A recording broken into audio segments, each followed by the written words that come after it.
And also, I think that there's some interesting similarities with the NFL draft. I heard Minister Farrakhan allude to this, and I agree with him. And so if you look at the NFL draft, the players are evaluated based on their physical attributes, right? They say, okay, look at how high he can jump.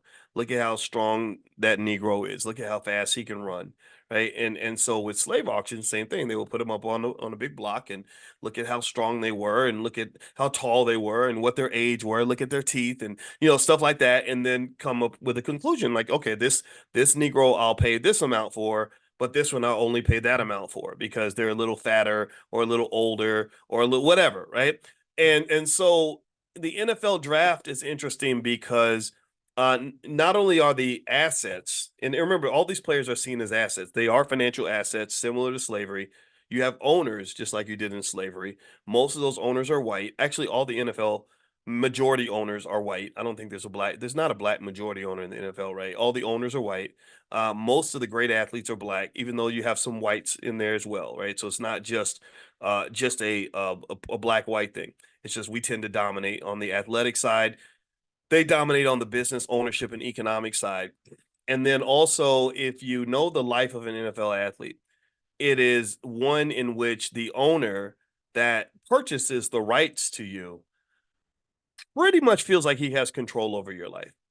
I don't know if anybody in here has played in the NFL or has had a sibling or spouse in the NFL. I remember talking to a student in the Black Business School who told me that her husband got drafted to the NFL, and it was when she was in college. She's a real pretty lady, and he left. He was good enough where he left college in his junior year to go play for the Seahawks. And like most NFL players, though, his career was very short. NFL players do not have long careers. The average NFL career is about 2.5 years. So he was, and his was even shorter than that. I think he played for about a year. And then, did you say my brother, Junior Seau? Junior Seau, is Junior Seau your brother? Tell me, did somebody say that Junior Seau is their brother? First of all, Junior Seau was a bad boy. That was a great athlete. Oh my goodness. Whoa. Okay. Well then all right. Well, first of all, my condolences because I heard how the story ended. Um and that actually takes us to our next point. But then at the same time, that's pretty awesome because he was a great player.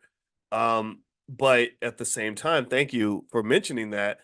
There's that other point that I didn't get to yet, which is the significant health consequences that occur as a result of making that sacrifice of being an NFL player. So let me tell you, I'll tell you two separate stories. First of all, I'm still kind of stunned that sibling of Junior Seau's here, but yeah, again, much respect to you and your family. So this woman that married the NFL player, I remember she told me that she said, well, he got drafted and we moved to Seattle. I said, well, what was that like? She said, I hated it. I said, why did you hate it? She said, because they controlled every single ounce of his life. We couldn't, it seemed like we couldn't do anything. We never had time to do anything together. They control where we were allowed, where we were allowed to live and what we were able to do. And if they wanted us to jump, we had to say how high because that was the only job that he could get in the NFL because it wasn't like he could say, "Well, I'm mad. I'm going to go play for the Cowboys." You couldn't really. You had to get traded, right? Traded like an asset. You can't just You can't just do like an employee at Google that says, "I'm going to go work for Microsoft." You can do that. In the NFL, they have the rights to a monopoly, which allows them to control and restrain the supply and the cost of labor. And that sort of monopoly, or maybe it would be actually an oligopoly or cartel. Cartel would be the better term to use. In a cartel, cartels are illegal in every other industry in America. Did y'all know that? The only couple of areas, there are just a few areas where cartels are allowed, and a couple are the NFL and the NCAA, right? And so effectively, imagine if you worked at Google and you say, I think I want to leave. I'm going to work for Apple. And imagine if Apple and Google were colluding and Apple just agreed that they will never hire anybody from Google. Google will never hire anybody from Apple. And that they're all going to keep your salary at a certain price. that's sort of what the NFL is allowed to do, right?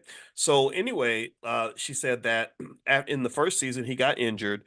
Once he got injured, they put him on the sidelines. I think they cut him from the team. And so, like a lot of young guys who dedicate their entire lives to sports, because I think athletic ability is a gift and a curse to the black man. It's a gift because it's allowed a very small percentage of us to achieve the highest heights and rise to the highest levels of society. But it's a curse because it's such a valuable lottery ticket that you have millions of little boys that bet everything on that lottery ticket. They invest every nickel into that, every ounce of energy into that. They invest their soul into this dream of becoming an NFL or NBA player, and 99.9% of them never make a penny playing sports. Right. So what this does is it creates this massive waste product, if you will. Not that these human beings are waste, but when I talk about a waste product, I'm talking about just a lot of young men who did not develop their skills in other areas. They became great at basketball or football, but they did not become great at reading. They did not become great at writing. They did not become great at math. They did not become great at entrepreneurship or other ways of making money. And then also in some cases, like in the case of this woman's husband, he developed a lot of other bad habits that come with sports slash hip hop culture. And one of the things that we don't confront enough in the black community is the toxic side of sports and hip hop culture. And what do I mean by that? Well, the other day I saw Terrell Owens, not Terrell, I'm sorry, Chad Ochocinco and Shannon Sharp and Gilbert Arenas, three extraordinary former professional athletes who were commenting on why Amanda Seals is not married.